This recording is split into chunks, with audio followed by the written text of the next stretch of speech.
Welcome to Gandhip School. Today I am going to teach you subject maths for class 5, chapter 3rd, and the name is the four fundamental operation. देखिए, आज जो हम लोग जिस topic के बारे में पढ़ेंगे वो उसमें हम लोग फंडामेंटल ऑपरेशन के बारे में पढ़ेंगे। ठीक है, जैसे कि आप अब फोर फंडामेंटल, एडिशन हुआ, सब्सट्रैक्ट हुआ, डिवीज़न हुआ, मल्टीप्लिकेशन हुआ, ये चार हुआ। इसमें हम अभी देखिए वार्म अप। पहले मैं थोड़ा सा वार्म अप कर देते हैं, जो हम लोग पहले की और पढ़े थे उसको कुछ सीख लेंगे ताकि आगे हम लोग को करने में दिक्कत ना हो। देखिए, how many girls and boys in our school. तो देखो ये पूछ रही है इससे कि कितने गर्ल्स और कितने बॉयज़ हैं हमारे स्कूल में। 2000 boys and 1920 girls. Do you want to know total enrolment of the school.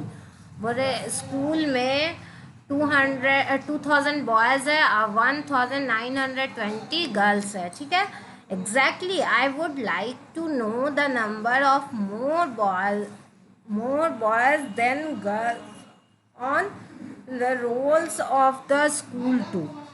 बस एग्जैक्टली मतलब इतना है और बॉयज़ उसमें ज़्यादा है गर्ल्स से, है ना। अब देखिए, तो इसमें हमको पता करना है कि किस तरीके से। अब देखिए टोटल एनरोलमेंट कितना होगा, तो इन दोनों का ऐड कर देंगे जितना आएगा। फिर numbers of boys more than number of girls of the school, total से माइनस कर देंगे तो पता चल जाएगा। ठीक है, कौन ज़्यादा है।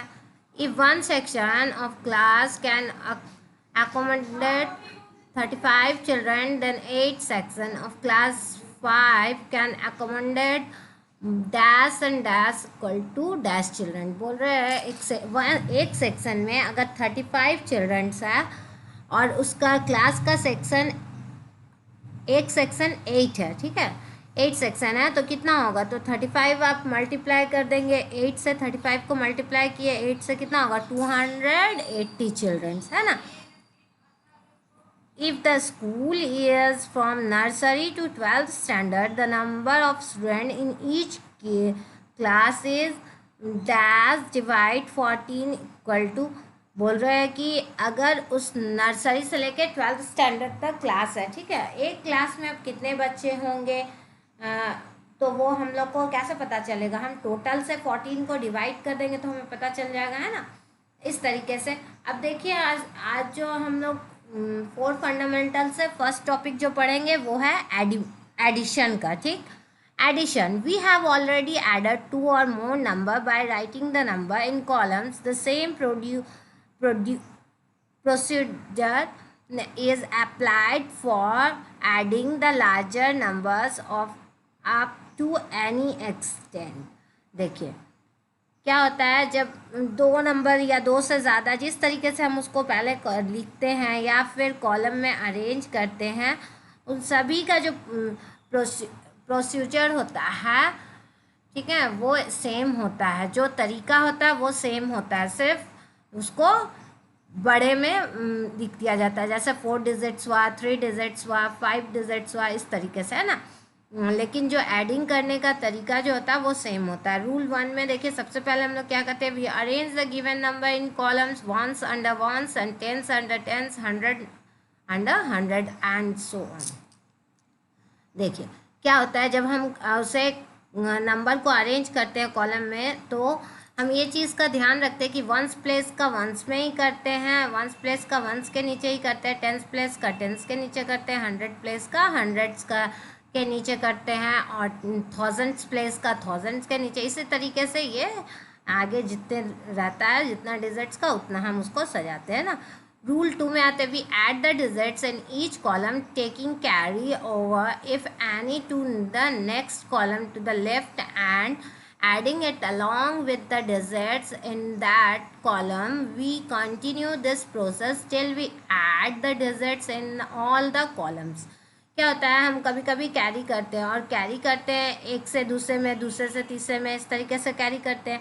वंस प्लेस से में कैरी लिए, फिर टेंस प्लेस में कैरी, वंस से स्टार्ट करते हैं, टेंस में कैरी लेते हैं, जो रहता है उसको ऐड करते हैं, फिर हंड्रेड्स में कैरी रहता है उसको ऐड करते हैं। इसी तरीके से ये प्रोसेस चलते रहता है कब तक, जब तक कि कॉलम ख़त्म नहीं हो जाता।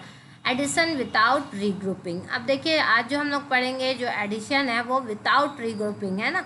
मैं इसमें कोई कैरी नहीं करना, सिंपल से आपको ऐड करना है, ठीक। और सॉल्व एग्जांपल्स के जरिए मैं आपको समझा दूँ। एग्जांपल ऐड है, ठीक है। 6,42,35,165 एंड 1,23,60,123, ठीक है। और इसको स्टार्टिंग करेंगे, ऐड हम लोग स्टार्टिंग करेंगे जो वो राइट साइड से करेंगे, वंस कॉलम से स्टार्ट करेंगे, ठीक है। इस तरीके से वंस, टेंस, 100 इस तरीके से हम लोग ऐड करते जाएंगे। और जो उसका रिजल्ट्स आएगा उसको हम लोग सम बोलते हैं। तो रिजल्ट्स आ रहा है हमारा कितना, 7,75,95,288 है ना। इस तरीके से हम लोग इसका सम निकालेंगे। जैसे कि आप यहाँ एग्जाम्पल्स में देख रहे हो, इधर वर्ड्स में लिखा है और यहाँ आपको यहाँ सॉल्व करके दिखा दिया गया है, ठीक है। अब देखिए हम लोग करेंगे नेक्स्ट टॉपिक है वो है एडिशन विथ रीग्रुपिंग। हम लोग किस तरीके से कैरी करके अब एडिशन करते हैं तो वो सॉल्व एग्जाम्पल्स के जरिए आपको दिखाया हुआ है। एग्जाम्पल्स में देखिए 3,67,52,896 एंड 1,51,62,905 है ना।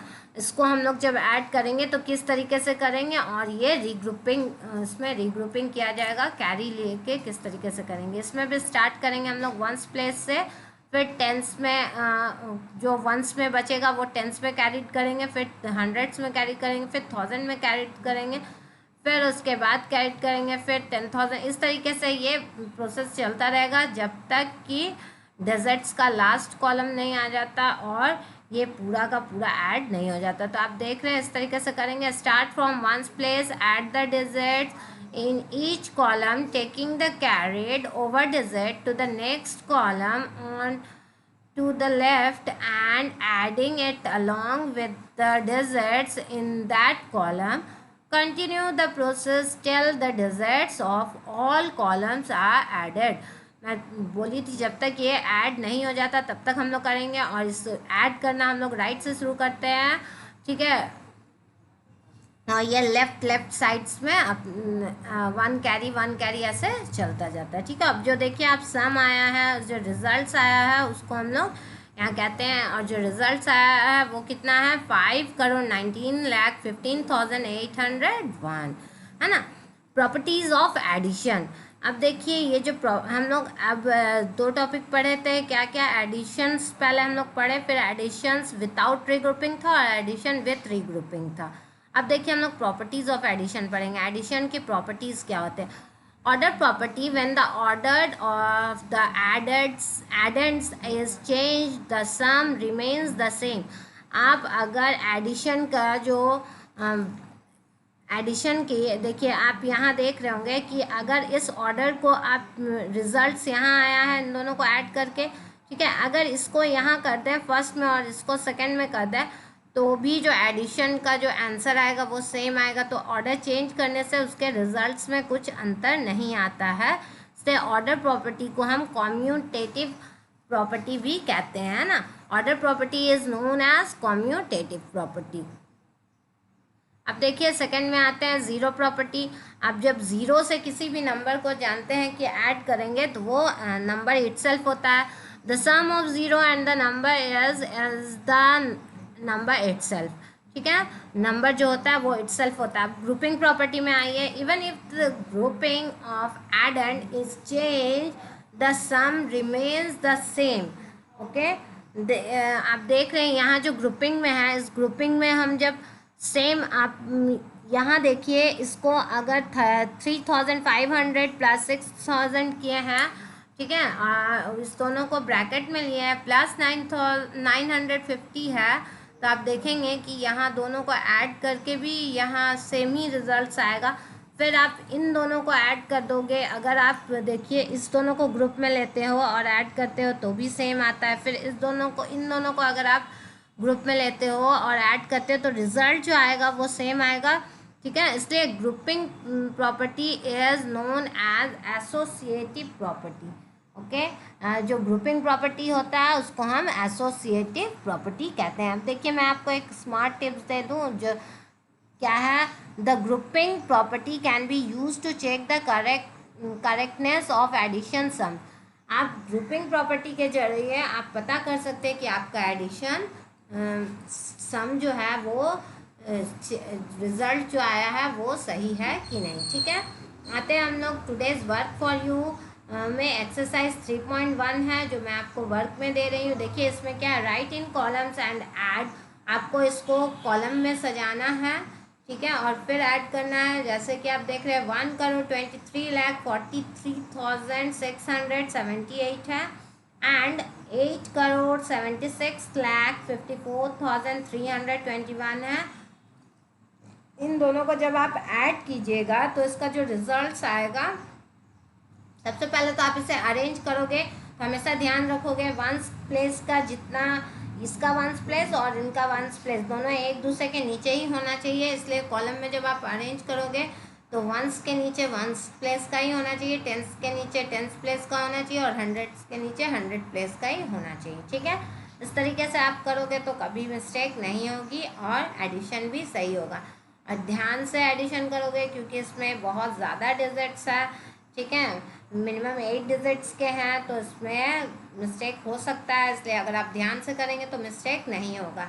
आइए क्वेश्चन नंबर 2 में आते हैं। Do as instructed.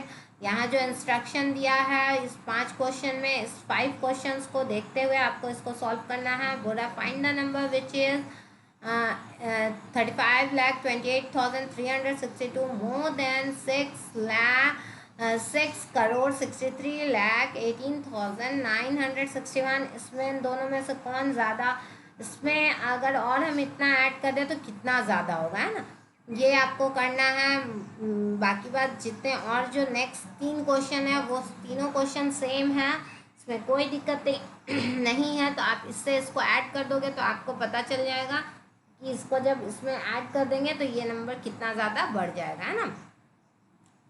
ठीक है, इससे भी आप बनाओगे अरेंज कॉलम में करके, रफ जो बनाओगे वो बिल्कुल इसके साइड में ही बनाना ताकि दिक्कत ना, या फिर क्वेश्चन लिखने के नीचे आप रफ कर सकते हो। रफ में क्या उसको अरेंज करके कॉलम में अच्छे से ऐड करके आप दिखा सकते हैं ना, क्योंकि रफ रहेगा तो इजी वे में आपको समझ में भी आ जाएगी और रफ उसके सामने ही रखिएगा ताकि समझने में किसी तरह की दिक्कत नहीं हो। अब देखिए क्वेश्चन नंबर 5 में आते हैं। Find the sum of 24,16,736 and the number formed by reversing its digits. अब देखिए यहाँ बोल रहा है ये सम निकालना है। ठीक है, सम हम निकालते हैं तब जब दो नंबर को जोड़ते हैं और उसका जो आंसर आता है उसे ही हम सम कहते हैं। तो इस यहाँ 1 नंबर दिया हुआ है पर सेकंड नंबर बोल रहा है वो फॉर्म करना होगा, आपको बनाना होगा। जस्ट इसको रिवर्स कर देना, इसको उल्टा कर देना। मतलब यहाँ आ जाएगा आपका 6 3, ठीक है, 6 3, फिर आ जाएगा 7 6, फिर 1 4 1 4 2 आ जाएगा। ठीक है, तो इसको जब आप उल्टा करके दोनों को ऐड कर दोगे तो जो आंसर रहेगा वो आपका आ जाएगा। ठीक, तरीके से आप इसे सॉल्व कर लेना और कॉपी में अपने वर्क को कंप्लीट करते रहना। और जिस क्लास 5 में भी जिन बच्चों को टेबल नहीं याद है वो प्लीज़ टेबल लर्न कर लेंगे। ठीक है, मैं आई होप कि आप लोग को समझ में आ गया होगा, किस तरह की प्रॉब्लम नहीं होगी। ठीक है, अगर नहीं जहाँ समझ में आएगा उसको अंडरलाइन कर लीजिएगा या फिर आप उससे पूछ सकते हैं। ठीक है, अच्छे से प्लीज़ इसको समझने की कोशिश कीजिएगा। ऊपर एग्जाम्पल्स है उससे भी आप समझ सकते हैं, वो हेल्प आपको कर देगा। ठीक है, समझने में ऐसे दिक्कत नहीं होगी। Thank you.